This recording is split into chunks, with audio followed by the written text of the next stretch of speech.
Hello, and welcome to a very special Best Thrower Books Roundtable. With me today, I've got Sarah from Sarah Says and Kashif from Kashif's Corner.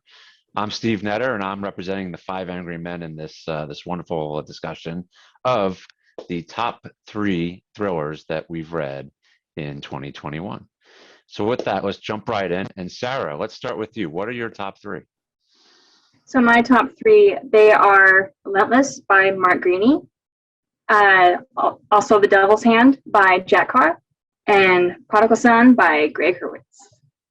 Those are three good, solid choices. What put those on top of your list for the year? Yeah, so Relentless, it's the great man. I liked it because every book that Greaney does, he always ups the ante for court, and this one, he had an internal battle that he had to go through. Court did, not just external threats, and that was just a cool little twist on it. It wasn't, but you always see that external battle happening, but that literal like a virus inside of him. That was cool. So then for Devil's Hand, Jack Carr,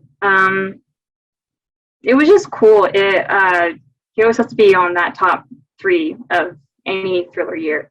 It was just great detail, but still blistering fast.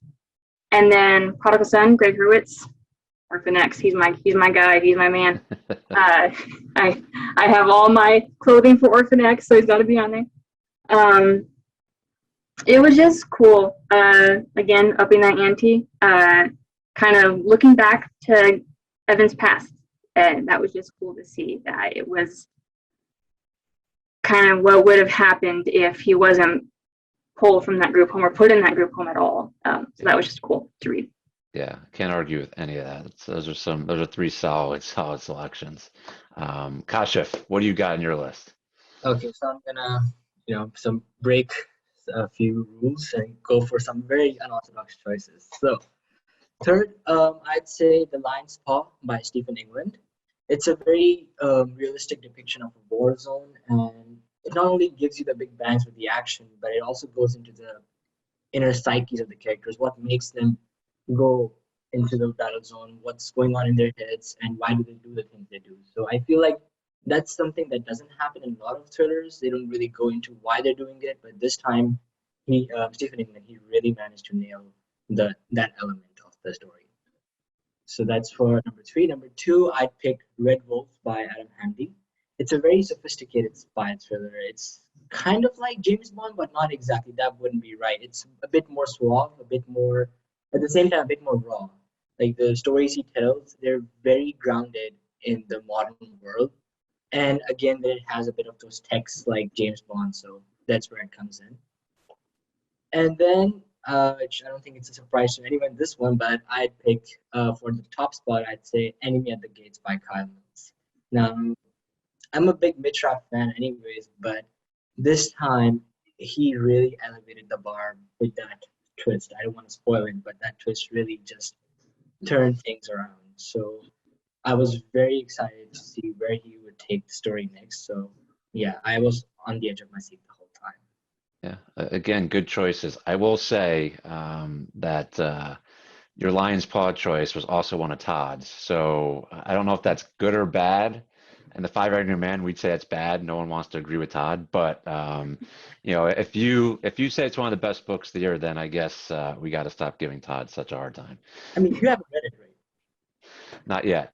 See, you're gonna read it, and then you're gonna be on board with me. Let's forget Todd. It's all right. Okay, fair enough. Awesome. But and then yeah, I mean, there's some similarities with the books that you guys talked about and what the Five Angry Men picked. There was a lot of Enemy at the Gates on the list with the guys. Like I said, Lion's Paw was on there from Todd's list. The big one that came across a lot of the list was Razor Blade Tears by Sean Cosby. Matter of fact, that's the one that we voted as the book of the year at the end of our segment. Just incredible storyteller, really amazing plot, violent yet super emotional. Just an incredible book. But besides that, like I said, some good overlap. But the other one that came up a few times too was The Island by Ben Cose. We We said we had missed Dewey quite a bit, right? We didn't get a Dewey Andrea's book last year. So having him come back in our lives this year with such a huge bang in a book that I called one of the bloodiest books of all time was a very awesome surprise for 2021. So anyway, so those are some of the books that we came up with. What do you think? Anything you can argue with there? Wouldn't the island be more suited for the surprising read, or? Well, maybe some foreshadowing there, Kashif. So we'll come back to that in another segment. But the check's in the mail for that comment right there. Where's Mark Graney? Where did he was left out? You know, we had a conversation about how hard it was to narrow it down to a top three. We all love Mark Graney. We all love Greg Hurwitz. We love all the books that you both mentioned. But the issue was, and this is a great problem to have, 2021 was like a historically great year for thrillers. There's just so many good ones that to pick a top three, a lot of us started with a list of 15 or 20 and had to whittle it down. And we're screaming and yelling the whole way through because, the ones we were leaving off the list felt incredibly painful. So I'm glad you put those on your list, Sarah, because they deserve to be mentioned with the best of the year. Those are very, very good choices, fantastic books, fantastic authors that we at Best Door Books absolutely adore. Awesome. Well, thank you, Sarah. Thank you, Kashif. Really appreciate you sharing your lists. We'll